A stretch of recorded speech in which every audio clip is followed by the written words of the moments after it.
Questo programma è offerto da Cassa Rurale FVG.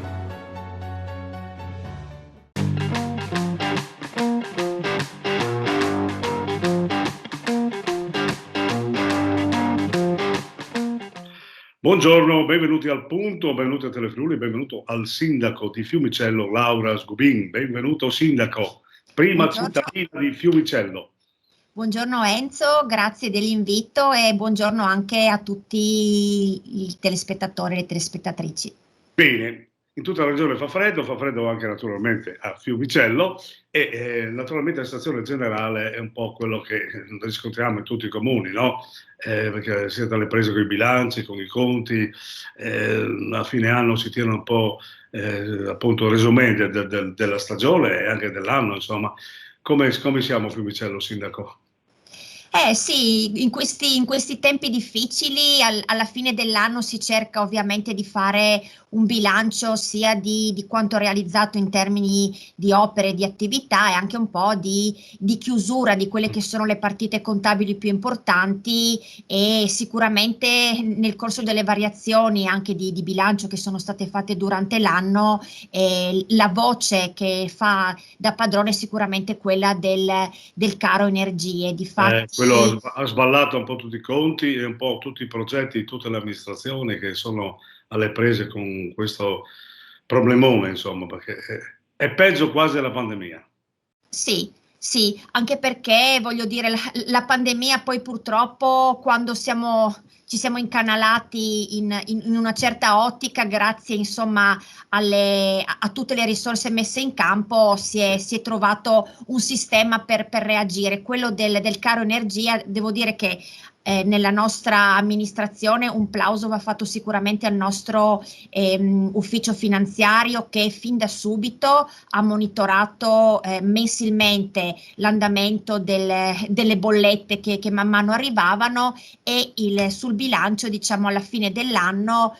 Per quest'anno questo caro energia pesa per circa 200.000 euro, quindi lo sforzo importante che è stato fatto parzialmente con risorse che arrivano dallo Stato e anche dalla Regione, ma per una buona parte con risorse proprie dell'ente, e siamo riusciti insomma a chiudere quest'annata cercando ovviamente di non andare a inteccare quelli che sono i servizi essenziali alla popolazione, che sono sicuramente la priorità per noi.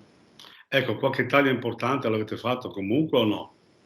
Ma devo dire la verità che avendo anche in disponibilità un avanzo di amministrazione piuttosto importante, andando così a ridurre quelle che erano delle spese che potevano essere contenute, in realtà almeno per quest'anno siamo riusciti a mettere in sicurezza sia i progetti che le attività che avevamo in corso. Ecco, quindi parlavo di progetti, quindi lavori pubblici, investimenti vanno avanti.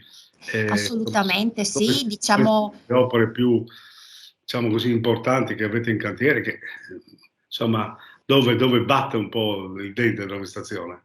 Ma sicuramente proprio nel cuore della località Fiumicello stiamo per terminare il secondo lotto della riqualificazione di via Gramsci, che è diciamo la via dove si affaccia anche la casa municipale Piazzale dei Tigli, ed è insomma stato un investimento molto importante in collaborazione anche con CAFC, perché ha visto il rifacimento di una parte della rete fognaria e poi la riqualificazione di tutti i marciapiedi, e quindi essendo anche la via dove si affacciano le principali attività commerciali, era per noi era una richiesta che la comunità aspettava da tempo, e finalmente insomma ci stiamo avviando anche alla conclusione di quest'opera, un'opera decisamente attesa e importante. Quindi avete rimesso a nuovo, insomma, il centro di Fiumicello con tutti gli annessi connessi. Esatto. Ecco, l'economia della zona come risente della situazione? Perché prima la pandemia, dopo la crisi economica con l'energia, la recessione che avanza, questi piccoli negozi, insomma, veramente stanno facendo salti mortali. Sì, decisamente vediamo dopo, diciamo, prima ecco, di quest'anno difficile in cui abbiamo purtroppo le circostanze anche, proprio la ricaduta della pandemia, vuoi anche purtroppo le crisi internazionali, dopo un momento appunto in cui io ricordo 2 anni fa ci sono state diverse anche aperture di esercizi commerciali. Purtroppo Sì, adesso, come diceva anche lei, si fa i conti un po' con proprio la crisi che la pandemia, che credo abbia penalizzato i piccoli esercizi commerciali, in quanto per necessità in quel momento è esplosa il rivolgersi agli acquisti online, che sicuramente sono qualcosa di comodo, però voglio dire, il piccolo esercizio commerciale dà, credo, una qualità anche nel servizio che non è certamente. paragonabile e vada assolutamente incentivata. E sicuramente chi deve fare i conti con affitti e bollette in questo momento, diciamo, l'augurio è che tenga duro e vedremo di dare una mano alle attività già aperte, ma sicuramente chi pensava di aprire una nuova attività ci pensa 2 volte, questo è chiaro. Paradossalmente, quando c'era la pandemia, erano costretti ad andare nel proprio comune, in qualche modo vivevano, no? Non dico tranquillamente, ma comunque un introito c'era. È Adesso vero, invece la cosa è veramente devastante. è vero. Senta, per il personale del comune, come siete messi? Avete buchi nell'organico o no? Questo è un altro dei tasti dolenti che credo anche tutti i miei colleghi possano mettere un po' in cima alle priorità di quello che è l'agire per il benessere dell'ente.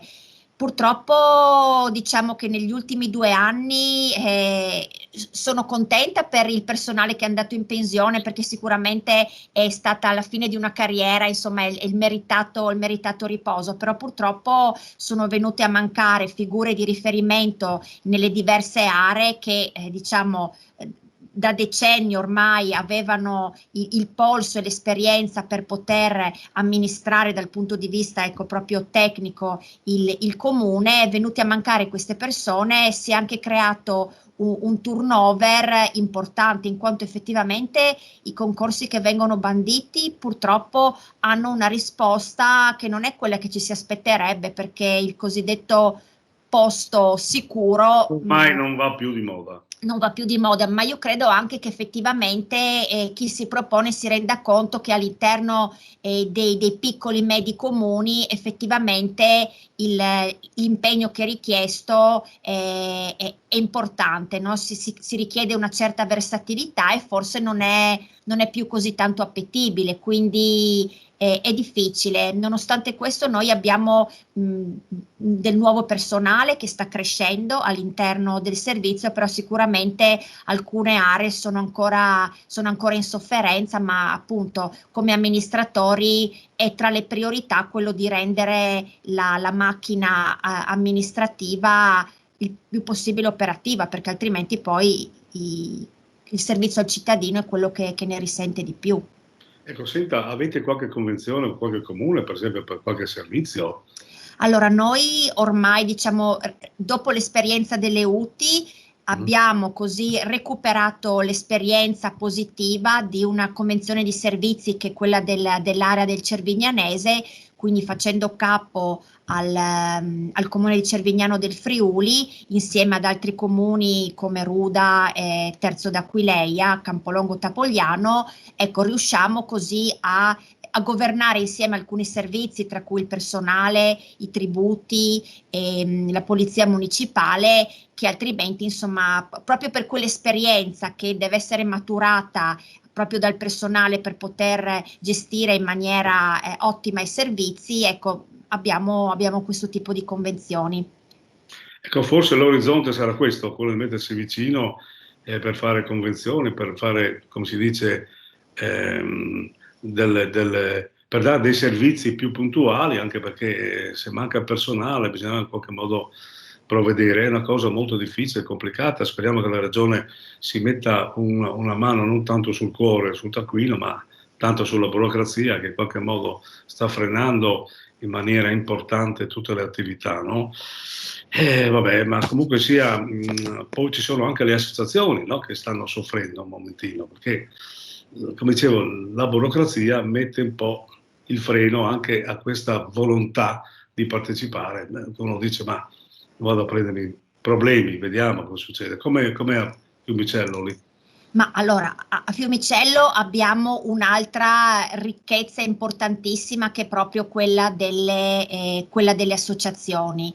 Un numero di associazioni che varia, siamo diciamo sulla cinquantina di associazioni attive, per cui per noi è davvero una risorsa che in tutti i modi sosteniamo sia dal punto di vista economico, per cui in quest'anno 2022 tra i contributi ordinari e straordinari e quelli legati alle convenzioni degli impianti sportivi e sosteniamo le nostre associazioni con quasi 120.000 euro.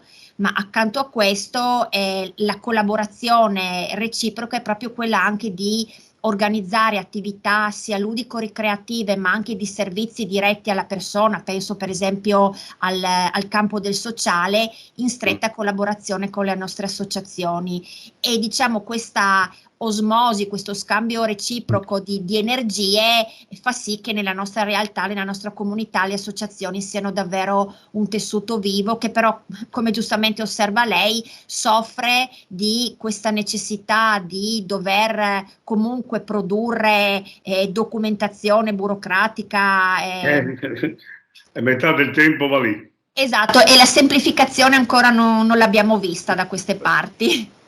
Mamma mia. Senta, però in vista delle feste delle novità ci sono, no? Perché ogni comune organizza un minimo, no? Certo. Le luminarie è chiaro che si farà un po' di economia, ma per il resto, insomma, le associazioni con i comuni organizzano sempre qualcosa di importante verso le feste, no? Vicino alle feste.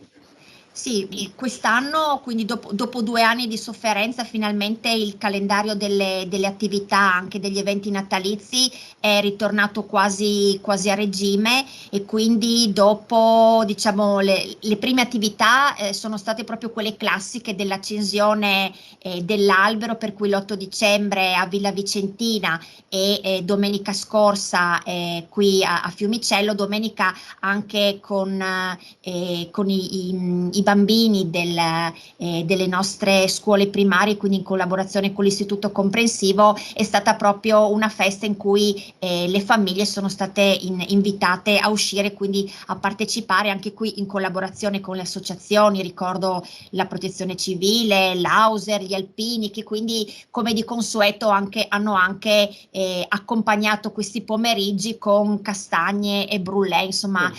Piano piano si riparte, dai. Si riparte. Poi concerti, attività teatrali, quindi insomma l'invito alla popolazione quella è a rivivere una socialità che in questi 2 anni forse abbiamo un po' perso, e se da una parte abbiamo tanto desiderio di uscire, dall'altra forse chi si è comprato un divano molto comodo fa anche fatica a uscire di casa. Bene, Silvia, queste considerazioni che sono veramente belle da sentire, io la ringrazio molto per la sua disponibilità, naturalmente tanti auguri a lei, all'amministrazione e a tutti i cittadini di Fiumicello, e speriamo di trovarci presto col prossimo anno, quando lei sa che può sempre contare sulla mia trasmissione. Bene? Grazie, è stato un piacere e buone feste a lei, a tutta la redazione e a tutti i telespettatori. Grazie. Bene, mandi. Mandi.